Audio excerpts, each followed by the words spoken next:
Hey, what's going on? Welcome to the channel, Dream It, Make It. Today, we are gonna be making some ribs on the Oklahoma Joe's Tahoma. Let's get into this.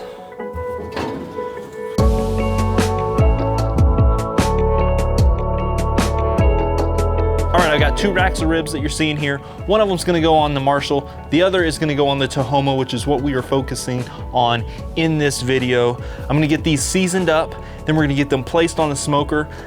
I've already gone ahead and got the charcoal in the smoker, in the hopper, and I have not added any wood chunks yet, but the charcoal's in there. I've got it fired up. We've got it set to 250. That's what we're gonna be cooking our ribs at today, is 250.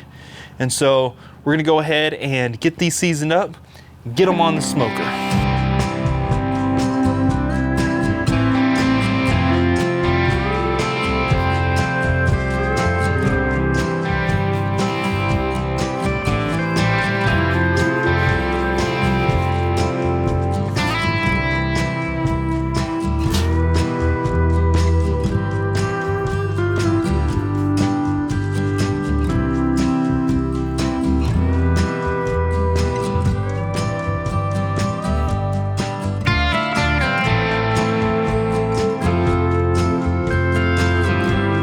All right, I've got the rack of ribs here. Gonna go ahead and get them placed on the Tahoma.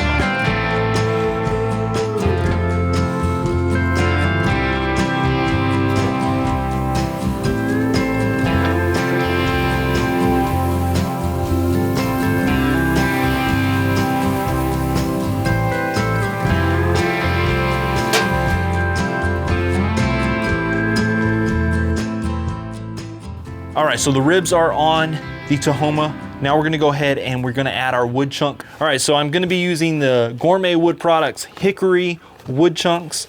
Gonna get them into the Tahoma. That way we can start adding that smoke flavor.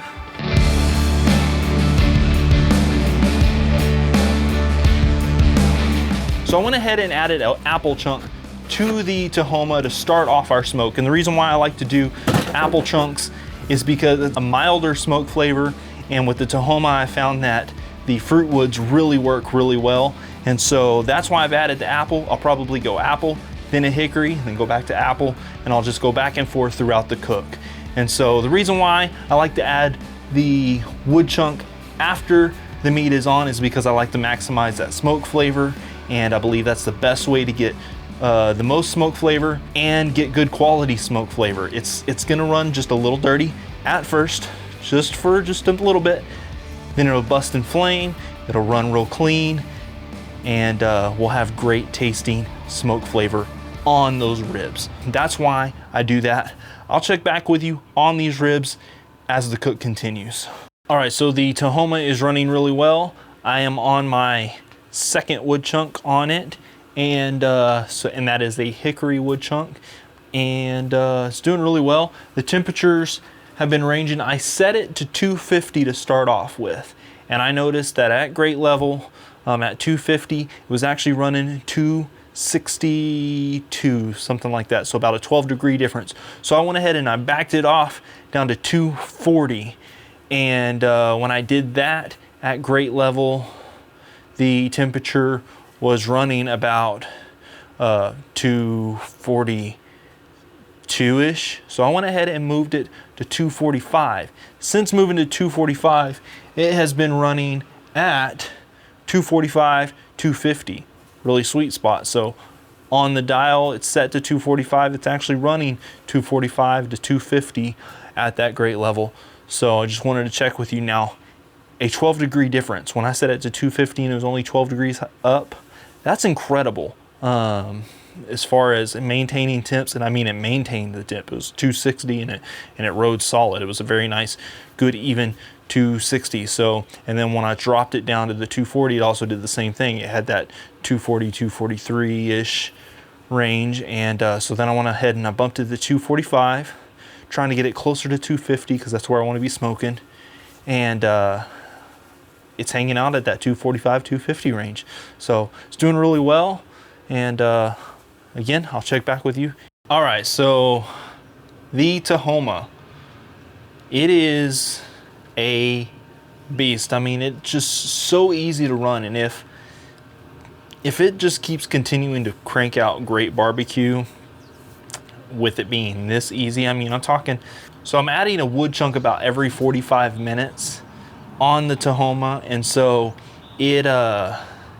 it's running so well and so easy. The fact that you just pour some charcoal in, add a wood chunk, again, it's not one of those that you set and you just walk away and completely forget it in a cook. You got to add your wood chunks unless you add those chunks into the hopper.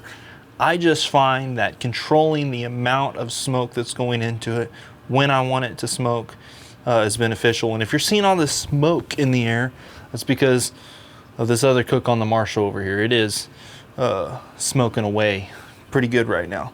So that's what all the smoke is coming from. That is not the Tahoma. The Tahoma is burning nice and clean and light and just doing its thing over here. The Marshall is smoking up like crazy. In fact, I better go check on that right now. I'll check back with you as soon as something changes during this cook. All right, let's go ahead and get the ribs off of the Tahoma.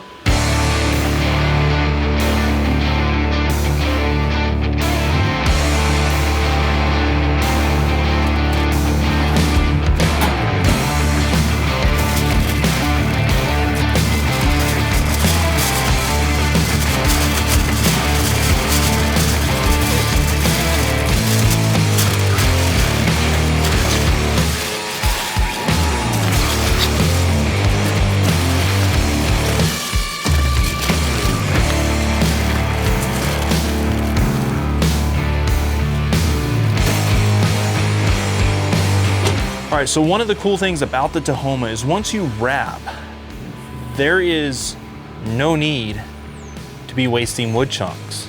Another reason why there's no need to add your wood chunks into the charcoal hopper.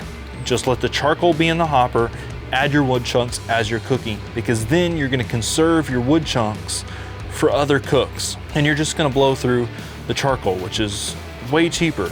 So just run the charcoal. That is one of the really nice features about the Tahoma that I like.